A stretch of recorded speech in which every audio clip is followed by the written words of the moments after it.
Kalaupun ada aksi, kami akan melaksanakan operasi kemanusiaan. Kasus klaster Petamburan, klaster Tebet sudah membuktikan bahwa kerumunan itu sangat berbahaya untuk terjadinya penularan. Umat, ini adalah sebuah keprihatinan sekaligus rasa marah kita atas ketidakadilan yang dipertontonkan berulang-ulang. Kita ingatkan kepada pihak yang berkuasa, keadilan itu hak asas bagi setiap manusia. Kita masih bisa bersabar atas kesejahteraan yang masih jauh, tapi kita tidak mampu bersabar melihat ketidakadilan yang berulang-ulang. Pokoknya ingin ketemu siapapun wakilnya, kemudian dibawa ke divisi humas. Kami menuntut polisian segera melepaskan HRS dari tahanan. Dan sebagai gantinya, kami yang tercantum di bawah ini siap menjadi penjamin. Komnas sudah menemukan bukti-bukti akurat tentang kebohongan polisi. Ya, kita menemukan juga selongsong peluru dari berbagai jenis dan yang lain-lain juga ada sisa-sisa dari kendaraan yang kelihatannya memang ada saling bertuburkan. Ya. Memanggil Kapolda, Dirut Jasa Marga, kemudian Bareskrim, forensik kita panggil semua. Dan 4 orang misalnya dikatakan dalam penjelasan rekonstruksi itu kan, itu pada tahap awalnya kan mereka masih hidup. Ya. Tapi kemudian dikatakan misalnya melakukan perlawanan. Kan. Kita kan perlu tanya petugas ini, kenapa dia tidak borgol misalnya. Apapun keterangan yang diberikan, termasuk yang dari EPI. EPI misalnya mengatakan bahwa laskarnya tidak bersenjata. Kita akan uji apa benar seperti itu misalnya. Misalnya juga ada pertanyaan yang harus dijawab. Pihak satu kan mengatakan mereka yang dipepet, gitu. Satu lagi mengatakan mereka yang dipepet. Sesungguhnya yang mana itu? Dengan sahirnya 6 laskar aja mereka udah ketakutan. Gimana kalau kemarin malam itu ada 100 atau 1000 orang yang mati? Oh, cuman minimal ketika orang-orang yang udah duluan mati ini, ya kan, minimal udah melemahkan kekuatan musuh. Sekarang ada opsi katanya kita bentuk kekuatan di daerah-daerah mana, Pret lah, mana ada. Cuman Ciamis doang yang gertakannya rada, itu pun dari Pangdam tadi udah info, udah pada pulang masing-masing. Terus dapatnya apa? Diketawain kita sama orang Arab aslinya. Strateginya amburadul. Ya mohon maaf kalau ngomong mah iya pinter semua, tapi praktek nol bisa. Sekarang mau gimana dikomandoin? Sekarang begini, kita tanya IB, apa yang mau ditanya? IB udah ditahan, ya kan? Jangankan HP, yang nengok aja udah kagak boleh, kan gitu bos. Dikejar, disusur, sama Jawara suruh balik. Karena apa? Nggak ada kekuatan. Tentunya ini menggambarkan bahwa TNI Polri sangat solid. TNI Polri seperti saudara kembar yang tidak pernah bisa dipisahkan. TNI Polri siap untuk menghadapi tantangan, gangguan, ancaman, termasuk hambatan apapun yang mengganggu persatuan dan kesatuan bangsa. Apapun juga yang berjual agama atau menggunakan agama untuk memecah belah umat, itu harus segera dibereskan. Karena agama itu dijual, dipolitisasi untuk politik. Itu yang nggak boleh terjadi. Ujaran penggal kepala, apa itu bukan ujaran yang membahayakan? Dan sekarang kalau memang dia betul-betul ulama dan imam yang betul, bukan imam abal-abal, kontrol dong umatnya. Mengontrol umat saja nggak mampu gitu loh. Nggak boleh sekali lagi ormas mengalahkan negara. Negara harus mengalahkan ormas. Dan percayalah, sebagai penutup, yang kalau Anda menjolimi saya, yang Anda lawan adalah Tuhan yang Maha Kuasa, Maha Esa. Dan saya akan buktikan satu persatu dipermalukan nanti. Terima kasih. Ditangkap, diborgol, di penjara. Serahkan senjata. Baik, kita akan bawa senjata, kita serahin. Kita serahkan sebagian senjata kita. Kita simpan sebagian yang lain untuk jaga-jaga, sudah. Kira-kira jelas tidak? Nggak bisa, saudara. Kami tidak akan biarkan mereka tidur tenang. Tapi mereka lari gelombang semut. Wah, dia ngomong, Habib, musuh punya pistol, kita nggak punya. Kadang-kadang intelnya SD nggak lulus sih. Betul? Betul? Kalaupun mati, cuma 6 orang yang mati. Sisanya 1000 yang punya pistol habisin. Kita tantang mereka untuk perang melawan kita. Kau pakai parang, kita pakai parang. Kau pakai bedil, kita pakai bedil. Kau pakai granat, kita pakai granat. Kau pakai amunisi, kami juga punya amunisi. 7 hari, 7 malam, pecah perang. Tidak mau diajak revolusi akhlak. Sudah saatnya umat akan melakukan jihad untuk kembali memerdekakan Indonesia, saudara. Takbir, takbir, takbir. Siap revolusi. Jadi kalau ada ulama yang ngomongnya kasar, ulama bukan itu, bukan ulama. Ada satu jenderal bicara di televisi,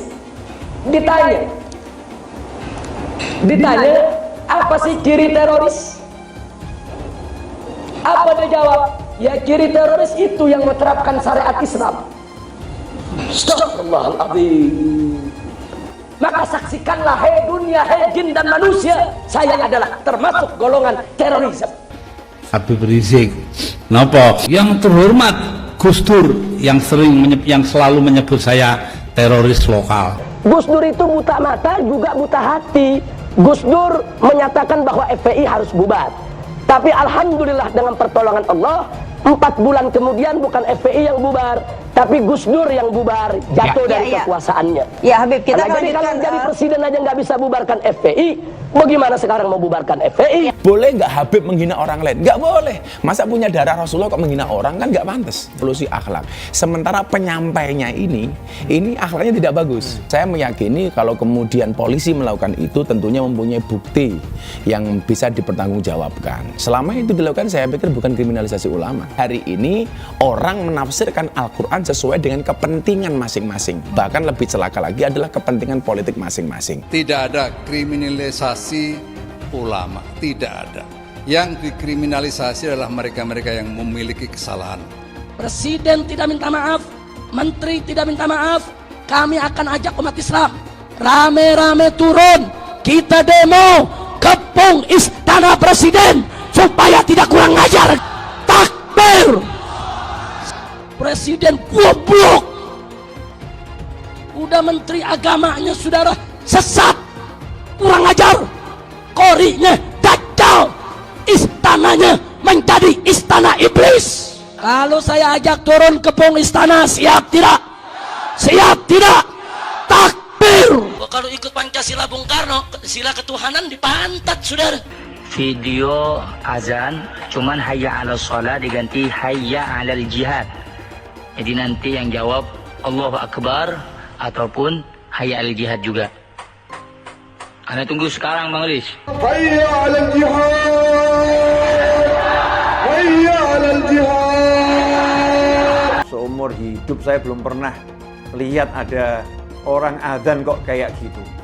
Adzan kok seruan untuk sholat diganti seruan untuk jihad. Nah, ini sesuatu yang sangat bertentangan ya dengan ajaran Nabi Muhammad SAW. Kalau ada sesuatu ya selesaikan sesegera mungkin. Jangan dia ditunggu sampai meningkat. Tadi kan ditunggu sampai meningkat. Sebenarnya dari dia datang pun sudah ada pelanggaran kan. Dari awal itu sudah seperti itu. Ya, baliho juga sesegera mungkin turun dengan. Tidak ada sedikit pun niat untuk melakukan tindakan-tindakan di luar konstitusi. Tidak ada imajinasi untuk melakukan pemberontakan apalagi. Kenapa Habib Rizik dijadikan musuh? Copot segera Pangdam Jaya.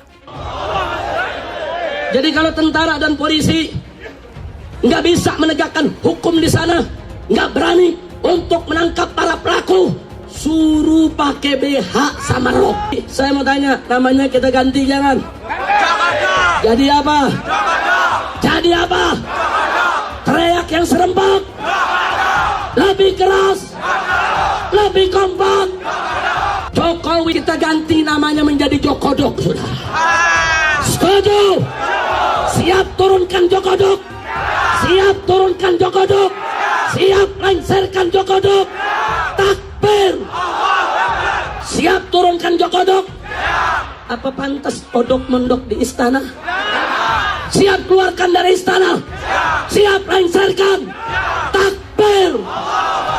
Siap serbu istana. Siap serbu istana. Siap ambil alih kekuasaan. Takbir. Kalau besok terjadi lagi peristiwa Apa penyerangan terhadap umat Islam, saya minta kepada umat Islam tidak usah nunggu pemerintah, bunuh semua pendeta yang terlibat, saudara. Takbir. Berani bunuh pendeta radikal, berani habisi Kristen radikal. Takbir.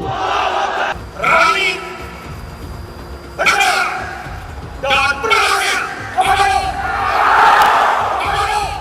Pelanggaran itu ditindak sesegera mungkin. Dalam waktu kurang dari 24 jam, Pemprov DKI menegakkan aturan. Artinya yang melanggar ya harus ditindak. Itulah yang kita lakukan. Kalau ada satu gambar binatang, terus ditulis Habib Rizik, berarti itu menghina saya sebagai binatang. Walaupun itu gambar bukan gambar saya, saudara. Itu penghinaan kepada Nabi alaihi salatu wassalam. Boleh kita menghina Yesus mereka.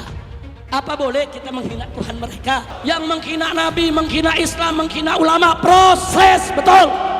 Kalau tidak diproses, jangan salahkan umat Islam kalau besok kepalanya ditemukan di jalanan, saudara. Takbir, takbir, siap bela Nabi, siap bela Nabi, siap mati untuk Rasulullah. Takbir. Kita doakan Allah Ta'ala panjangkan umur, jadi pemimpin insyaAllah di Indonesia. Yang kedua, Allah pendekkan umur Megawati Pak Jokowi. Al-Fatihah. Ada lonte hina Habib. Sampai lonte ikut-ikutan ngomong. Lonte hina Habib digagak polisi. Ditangkap enggak? Dijagain. Jangan-jangan minta jatah kali.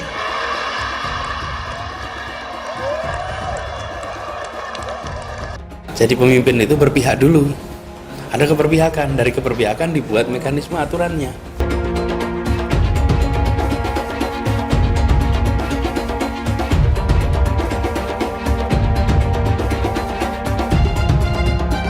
Maka konsekuensinya kita bisa menyaksikan lonjakan kasus seakan kita kembali ke bulan-bulan sebelumnya.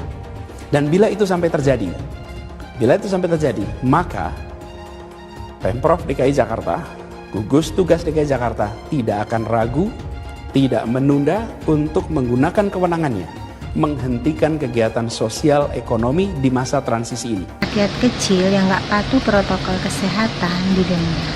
Giliran ada yang bikin kerumunan, ribuan orang berkali-kali dibiarkan. Ada yang dari luar, gubernurnya malah sowan. Kenapa takut? Padahal tegas itu yang dirindukan kami, rakyat Indonesia. Gubernur goblok. Berpotensi besar untuk melarikan diri. Itu yang nggak boleh kita lupa tuh. Untuk segera ditahan. Karena sudah berulang kali selalu mengulang-ulangi penodaan agama, ditambah berpotensi untuk melarikan diri. Pancasila Soekarno, ketuhanan ada di pantat. Anak Tuhan dari mana? Kalau Yesus anak Tuhan, bidangnya siapa? Besok di seluruh wilayah Indonesia kami katakan bahwa padahal dia minoritas. Dia mulai tahu pertama kafir, kedua goblok. Kitab Bible Kristen itu bohong. Saya bukan mengatakan Bible Kristen fiksi, Bible Kristen itu palsu. Karena di salib itu ada jin kafir. Karena di salib itu ada jin kafir. Karena di salib itu ada jin kafir. Haleluya. Saya nggak pernah mundur untuk kebenaran, keadilan, kejujuran, dan peri kemanusiaan. Gue nggak pernah mundur. Dan gue nggak pernah takut juga sama lu.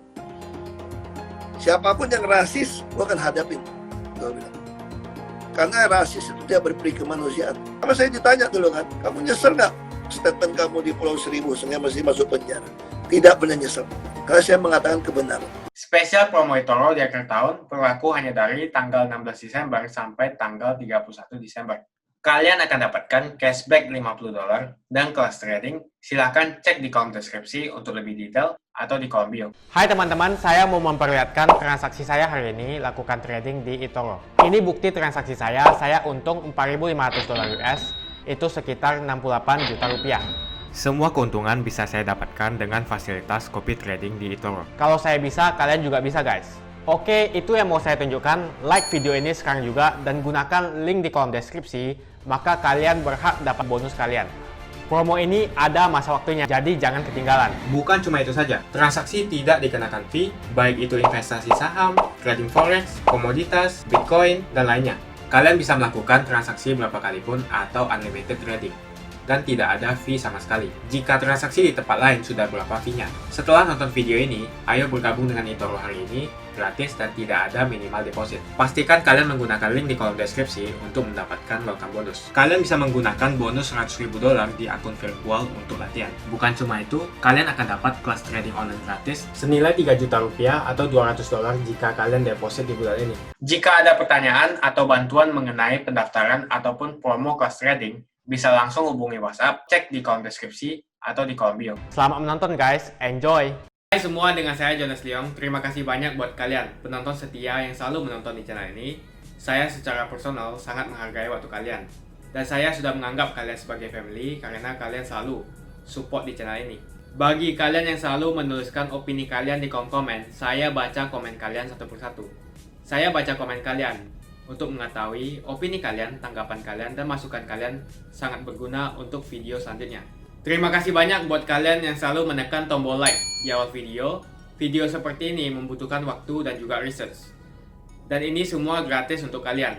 Jadi pastikan kalian menekan tombol like-nya, supaya saya mengetahui kalian menyukai konten yang saya bagikan. Kalaupun ada aksi, kami akan melaksanakan operasi kemanusiaan. Ya. Salus Populi Supreme Lex Exto. Keselamatan masyarakat itu menjadi hukum yang tertinggi. Jadi sudah ada undang-undang tentang kekarantinaan, kesehatan, ada undang-undang tentang wabah penyakit menular, ada Perda, ada Pergub, dan ada instruksi daripada gubernur, seruan dari gubernur. Itu nanti akan kita laksanakan dalam bentuk operasi kemanusiaan, ya. Sehingga akan kita laksanakan 3T, sehingga kerumunan-kerumunan tersebut bisa terkendalikan. Jangan sampai nanti di antara kerumunan itu ada yang positif sehingga menularkan kepada yang lain. Kasus klaster Petamburan, klaster Tebet sudah membuktikan bahwa kerumunan itu sangat berbahaya untuk terjadinya penularan.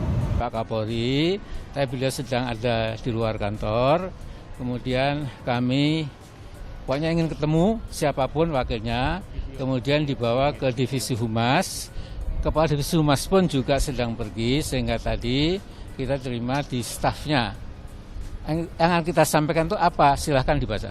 Kami sebagai anak bangsa sangat prihatin atas kehidupan berbangsa dan bernegara saat ini, khususnya pasca kepulangan Habib Muhammad Rizik Syihab atau HRS. Pemerintah membangun stabilitas nasional guna mewujudkan cita-cita bangsa dan negara. Sangat disayangkan yang terjadi adalah sebaliknya, timbul kegaduhan secara meluas dan berkepanjangan.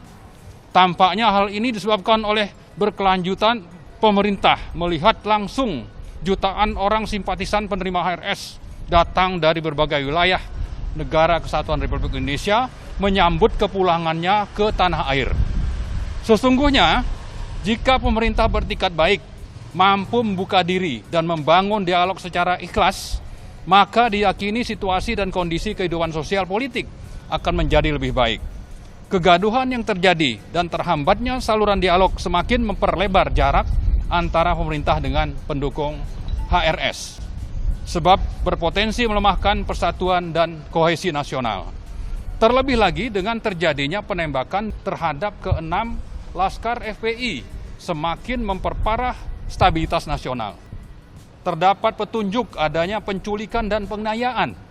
Ke-6 Laskar FPI tersebut bertugas mengawal imam yang mereka cintai beserta keluarga mereka untuk kepentingan beribadah dan sejatinya turut serta dalam pengajian subuh keluarga. Dengan demikian, kami yakin mereka gugur sebagai syuhada. Dalam hal ini kami menilai seluruh sila Pancasila telah diabaikan oleh oknum-oknum kepolisian. Tindakan tidak berperi kemanusiaan yang menyelenyapkan nyawa anak-anak muda secara brutal tidak dapat dibenarkan dan tidak ada alasan penghapus pidana. Kami sangat khawatir akan terpecahnya bangsa Indonesia menjadi dua kubu yang saling berhadap-hadapan sebagai resultan terbunuhnya 6 orang Laskar FPI dan perkara kerumunan yang berujung ditahannya HRS. Tidak dapat dipungkiri, pihak kepolisian terus-menerus mengklaim kebenaran. Di sisi lain, pihak FPI serta pendukungnya selalu dipojokkan dan diposisikan sebagai pihak yang salah. Untuk meredakan situasi yang semakin panas dan tidak kondusif, serta demi tegaknya hukum dan keadilan, maka dengan ini kami menuntut kepolisian segera melepaskan HRS dari tahanan. Dan sebagai gantinya, kami yang tercantum di bawah ini siap menjadi penjamin.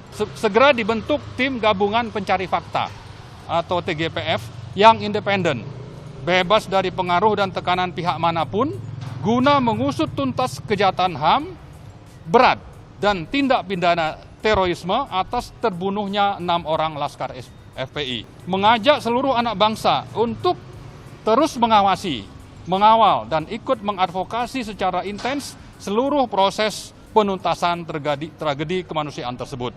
Bahwa tindakan pembiaran, rekayasa, dan penggelapan atas proses penuntasan tragedi kemanusiaan ini sangat berpotensi memicu kemarahan rakyat, sehingga dapat menimbulkan huru-hara dan perlawanan sosial yang meluas. Kita sejak awal FPI itu memang ada pengawalannya. Nah, pengawalan itu disebut Laskar. Laskar itu hanya penamaan saja ya untuk membedakan dengan anggota FPI yang biasa. Tugasnya satu pengamanan setiap acara-acara pengajian.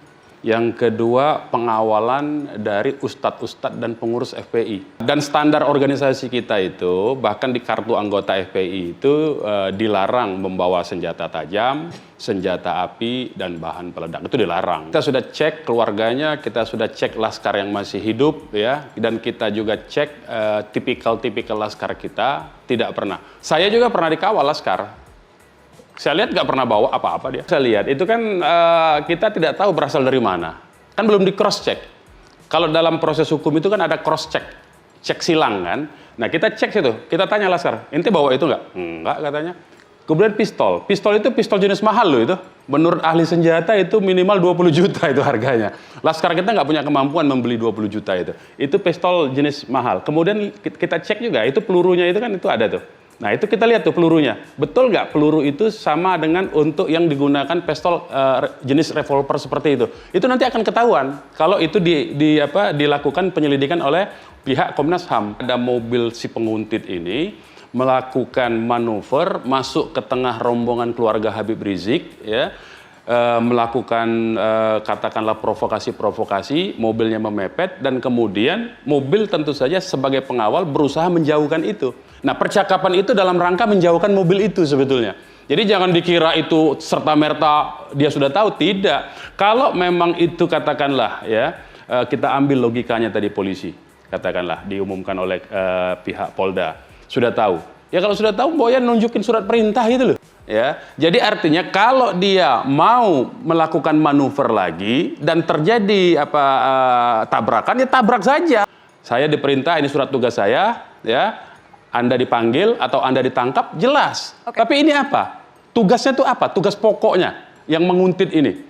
Disebutkan di dalam konferensi pers di awal, ya, bahwa dikuntit karena ingin diketahui informasi ada pengerahan massa untuk pemeriksaan besok. Habib Rizik bukan sedang menuju ke Jakarta, menuju keluar Jakarta.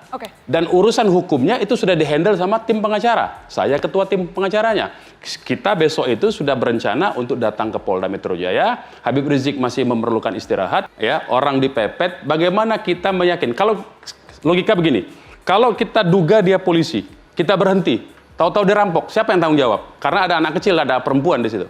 Kalau kita duga dia rampok, kita lakukan perlawanan.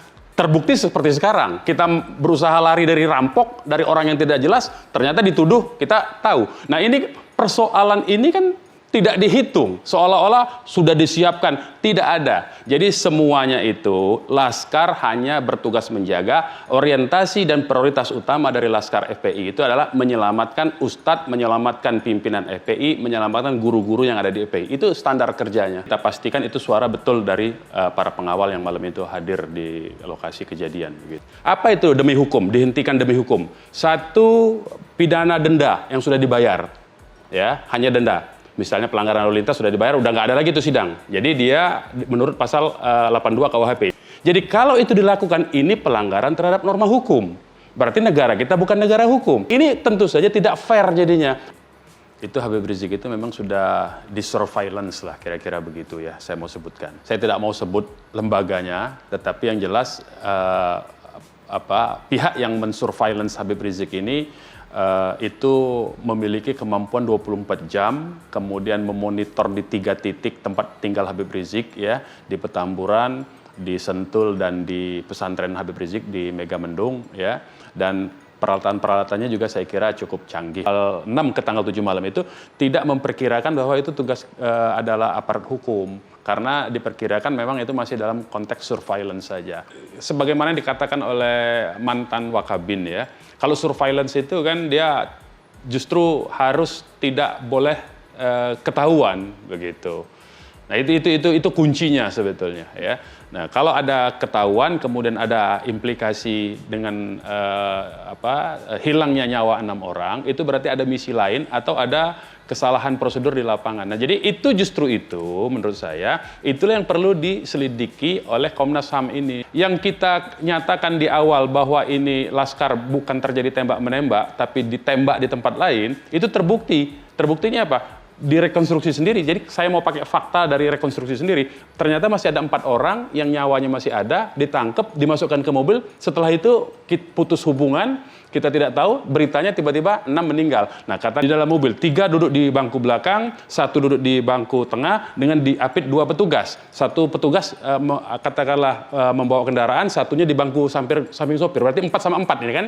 Nah standarnya seperti apa? Ini kan kalau sudah terjadi tembak-menembak, ini sebetulnya penjahat berbahaya dalam tanda kutip, ya, kalau mengikuti logika itu. Seharusnya kan diperketat. Apalagi mereka sudah disuruh tengkurap dan diinjak kepalanya menurut keterangan itu. Okay. Nah, cara melawan dia di belakang. Sekarang kita lihat, tadi ada luka tembak. Luka tembaknya semua sama di dada kiri. Kalau terjadi perlawanan, berusaha merebut senjata, artinya posisi yang mau merebut senjata dalam posisi sebelah kanan. Coba merebut, berarti ditembaknya ke sini kan? Jadi ini hal-hal menurut saya yang perlu diselidiki dari faktanya saja, yaitu dari luka yang terarah semua ke jantung. Ya, kami tentu saja mengumpulkan informasi, kemudian bukti-bukti dari kedua belah pihak, ya. EPI pada kesempatan pertama, malam harinya kami sudah kirim tim bertemu dengan Ustadz Sobri Lubis, dengan Bung Munarman, dan juga ada beberapa keluarga di situ, ya. Kemudian setelah itu tim kami turun ke lapangan. Ada 3 hari lebih, ya, di lapangan untuk mencari bukti-bukti yang lain, ya. Ya, kita menemukan juga selongsong peluru dari berbagai jenis dan yang lain-lain, juga ada sisa-sisa dari kendaraan yang kelihatannya memang ada saling bertuburkan, ya. Itu kita temukan juga. Kemudian kita memanggil Kapolda, Dirut Jasa Marga, kemudian Bareskrim, forensik kita panggil semua, dan hasil otopsinya seperti apa, termasuk akses kami untuk memeriksa juga petugas itu kan. Kita kan perlu tanya itu pada petugas, ya. Karena ada hal-hal yang sebetulnya ini krusial gitu. Ada 4 orang misalnya dikatakan dalam penjelasan rekonstruksi itu kan, itu pada tahap awalnya kan mereka masih hidup, ya. Tapi kemudian dikatakan misalnya melakukan perlawanan kan. Kita kan perlu tanya petugas ini, kenapa dia tidak borgol misalnya. Kenapa jumlah 4 orang dalam mobil itu sementara polisi katanya 3 orang? Apa itu lazim? Itu kita akan tanya semua apa sebetulnya yang terjadi, ya. Bukan berarti kita harus tidak percaya dulu, bukan. Tapi kita ingin menguji apapun keterangan yang diberikan. Termasuk yang dari EPI. EPI misalnya mengatakan bahwa Laskarnya tidak bersenjata. Kita akan uji apa benar seperti itu misalnya. Karena itu penting juga untuk menjawab persoalan ini kan gitu, karena dari pihak yang satu lagi mengatakan ini terjadi akibat ada perlawanan dalam bentuk tembakan kan gitu. Sekarang kita uji apakah benar Laskar ini bersenjata atau tidak, kan itu kan nanti kita harus tanya kepada para pihak itu dengan bukti-bukti lain yang kami kumpulkan. Misalnya juga ada pertanyaan harus dijawab. Pihak satu kan mengatakan mereka yang dipepet, gitu. Satu lagi mengatakan mereka yang dipepet. Sesungguhnya yang mana itu? Keterangan dari saksi-saksi lapangan memang belum sepenuhnya bisa menggambarkan mana yang sebetulnya terjadi, ya. Termasuk jadi juga soal tadi saya katakan kenapa tidak diborgol dan lain-lain itu. Keterangan dari saksi-saksi di lapangan memang yang satu dengan lainnya kadang-kadang tidak berkesesuaian juga ada. Misalnya satu saksi kami tanya, kamu dengar berapa kali tembakan? Dia bilang hanya 1 kali, tapi yang saksi lain mengatakan 2 kali, kan harus ada cross check, ya. Apakah kesaksian mana yang benar misalnya? Nah, dari mana dia mendengar suara tembakan itu? Apakah dari satu arah yang sama atau dari 2 arah? Karena mereka melihat memang ada kendaraan yang saling berhadapan di situ. Itu perlu untuk menjawab sesungguhnya apa yang terjadi pada malam itu. Karena nanti akan terkait dengan apakah tindakan penembakan terhadap Laskar FPI ini itu dia dianggap justified secara hukum atau enggak. Nah, tapi kita tentu jangan cepat-cepat mengambil kesimpulan sebelum kita mendapatkan bukti-bukti yang lebih komprehensif, ya. Karena terus terang ini masalahnya tidak hanya sekedar terbunuhnya 6 orang Laskar FPI, tetapi kalau kita cermati ini nuansa politiknya juga sudah semakin besar. Masyarakat kita semakin terbelah gitu. Komnas itu terasa kali. Lebih baik kita bersabar menunggu untuk mendapatkan satu jawaban yang sebenar-benarnya daripada kita kemudian memaksakan diri, apalagi di tengah-tengah tadi ada kerendahan nuansa politik menurut saya yang itu akan membahayakan kita untuk mengambil suatu kesimpulan yang betul-betul genuine berdasarkan fakta-fakta yang sejujurnya, yang sebenarnya. Saya kira begitu. Jadi jangan kan sekarang masyarakat udah masing-masing itu. Sehingga orang katakan Komnas sudah menemukan bukti-bukti akurat tentang kebohongan polisi, kan itu berbahaya, ya, karena sebaliknya juga begitu. Ada serangan lain, ini tidak kredibel karena ketua Komnas HAM ini HTI ini gitu. Dekat Cendana segala macam, foto-foto disebarluaskan gitu. Nanti kalau ada kesimpulan yang benar-benar bisa menyelesaikan masalah, bukan menambah keriuhan politik di tingkat nasional dan yang kemudian menimbulkan semakin banyak problem lagi itu. Begini, ada 4 orang dalam mobil itu, ada 3 polisi. 4 orang ini kemudian mati. Siapa saksinya? Kan yang ada sama polisi itu saksinya.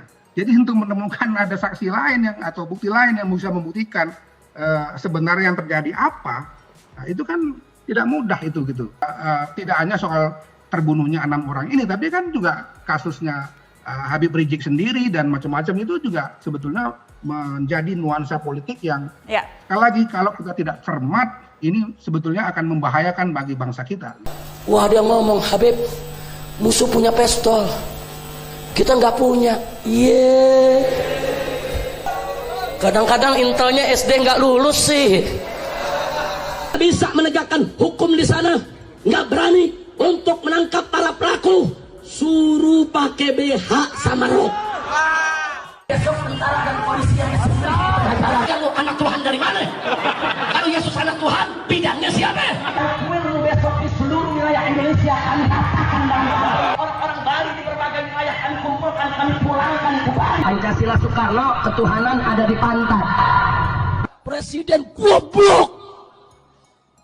Udah menteri agamanya saudara sesat, kurang ajar, korinya dajjal, istananya menjadi istana iblis. Hai teman-teman, kalian sudah membuka akun untuk melakukan investasi atau trading?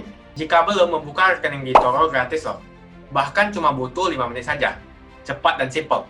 Dan semua bisa dilakukan secara online. Sampai saat ini ketika kita mau melakukan investasi saham atau trading forex, kita masih menggunakan cara yang kuno. Seperti kita menelpon banker atau broker yang melakukan atau mengeksekusi transaksi kita. Tapi apakah kalian tahu di eToro kita membeli saham atau forex, kita cuma login, lalu memilih apa yang kita mau, lalu masukin angka berapa banyak yang ingin kita beli, lalu tinggal klik. Sesimpel itu. Sampai saat ini kita bingung mau investasi saham luar negeri, trading forex, komoditas, dan cryptocurrency di mana tempatnya. Kita bisa transaksi semua trading ini di eToro. eToro merupakan one-stop shopping. Sampai saat ini kita membayar fee di setiap transaksi kepada banker atau broker. Setiap kita melakukan transaksi jual beli, biasanya kita dipotong fee oleh platform kita. Kalau dalam 1 bulan kalian melakukan transaksi 1 kali, mungkin tidak terasa. Coba kalian melakukan trading sebanyak 100 kali. Sudah berapa fee-nya? Misalnya kalian membeli saham Google dengan fee per transaksi $10. Jika kalian membeli saham Google 10 kali, maka fee transaksi sudah $100. Belum lagi kita akan dikenakan fee ketika kita menjual saham itu.